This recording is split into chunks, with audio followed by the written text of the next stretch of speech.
writer-director of Secret in Their Eyes. Well, let me start by saying I think the original is brilliant. I think it's a spectacular movie, truly, and I saw it as a member of an Academy committee when we were choosing Best Foreign Film that year, and voted for it. And then 2 months later, Mark Johnson, Academy Award-winning producer, called me and said, do you want to adapt this movie? And I knew we were sticking our neck out a little bit. I mean, Juan Campanella had set the bar so high. But I did feel that there was an opportunity there to tell a more muscular story than Juan had been trying to tell, a more American story.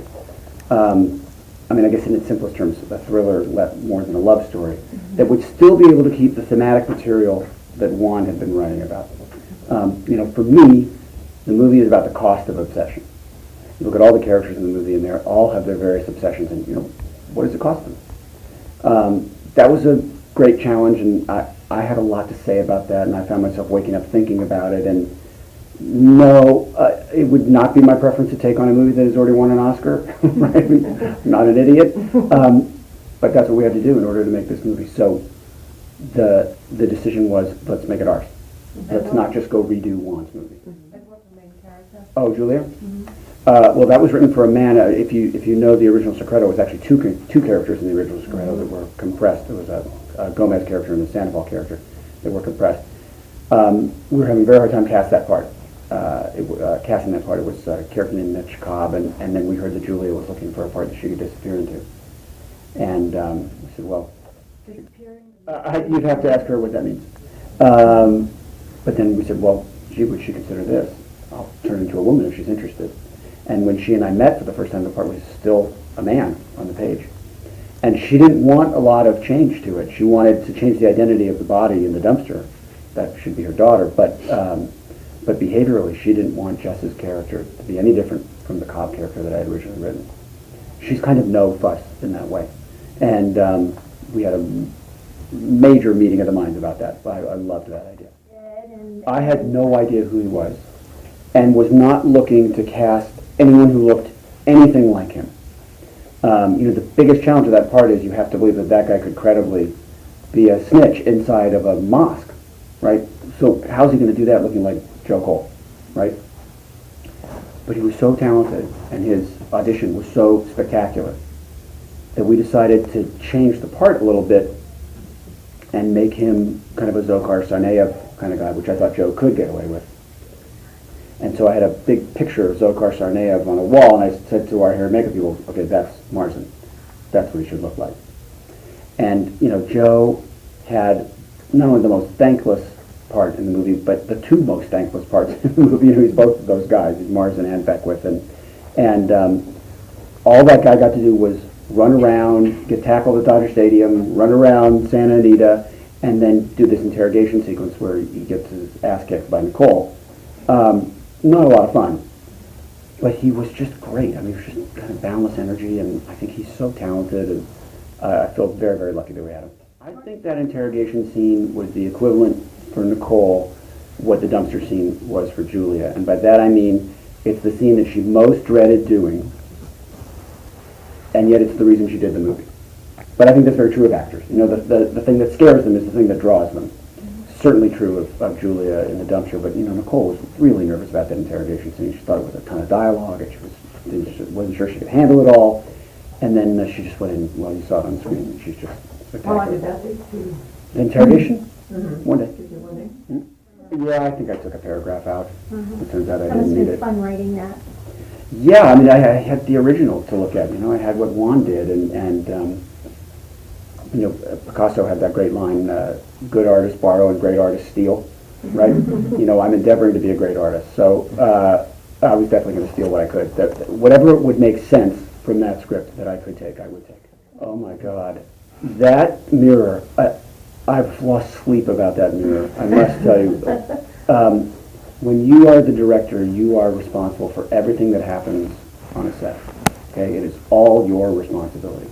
And anything that goes wrong is your fault, and should be, because you should be absolute master of that universe. I had been told that mirror would spider, but it would not shatter. Nothing would project. And I had seen a demo of it. They videoed it for me. So I thought, okay, I can sign off on this. I've seen it. But I wasn't in a room when they demoed it. And then when Julia went to do it, she went bang, bang, bang, and it shattered. And I couldn't sleep at night. I kept thinking, I almost blinded America's sweetheart. Like, that would have been my legacy. I'm the guy who blinded Julia Roberts. Lesson learned. Lesson learned. I should have had one demonstrated on the set on the day, and didn't. Now, Julia, being Julia, stayed in the take. She's smashing the mirror. It goes, and she stays in the take. My debt to her is not a small one. She's extraordinary on every level. That was one teeny example. Can I give you another one? Yeah. We're about to do the dumpster scene. She's been talking for weeks about how much she doesn't want to do the dumpster scene. She's completely dreading it. And we're doing everything we can to make sure that that day is as comfortable and yet as powerful as it can humanly be. 2 hours before the dumpster scene, she's shooting the scene that actually precedes it in the movie, where she's in a car with Chiwetel and Dean Norris and Michael Kelly as they're driving to the set where the dumpster is. And in between takes, she said to me over the walkie-talkie, you know, it might be really good if I had those blue investigative gloves on, like Chiwetel does. And then when I go into the dumpster, I have to take them off because I want to feel my daughter. And I thought, okay, first of all, that's the greatest idea I've ever heard. Thank God. But two, like, I'm an idiot. Like, how did I not see that? That's so simple. You want the kind of actors in your movie who make your movie better.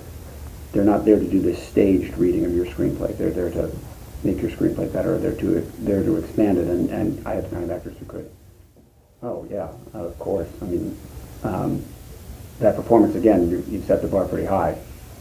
But I thought Chiwetel was dead on.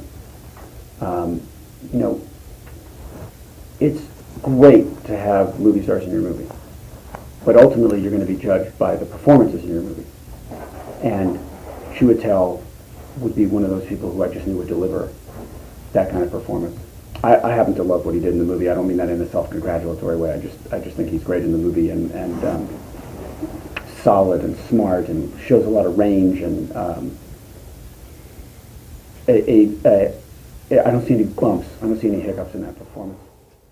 Well, it crossed my mind only in that I knew it was a fact, but it was certainly never a deterrent to me. It was never. I didn't think it was a problem. In that particular love story, you want as many hurdles as possible between your man and your woman, right? You want obstacles. If he was younger than she was, great. That's another obstacle. They have plenty. You know, Claire is as a character, she's this sort of person who, the second she walks into a room, she figures out, oh, that's the corner office. I'd have to go through this, this, and this to get there. She just sort of sized that up immediately. She's very political in that way. And so she comes to the LA County District Attorney's office, and she wants to rise. She wants to become the district attorney. And there are two things that can possibly get in her way. One is to be put on a terrible case, and the other is to fall in love with Ray. And both happen. I think that's a good thing. What's totally thrilling to me is that it is a love story in which there are so many obstacles between Ray and Claire, and nobody ever mentions race as one of them. That really meant a lot to me. I haven't had a single question about it, you know, in all the press that I've done for the movie, which tells me we're going in the right direction. Dodger Stadium, too. Well, Dodger Stadium.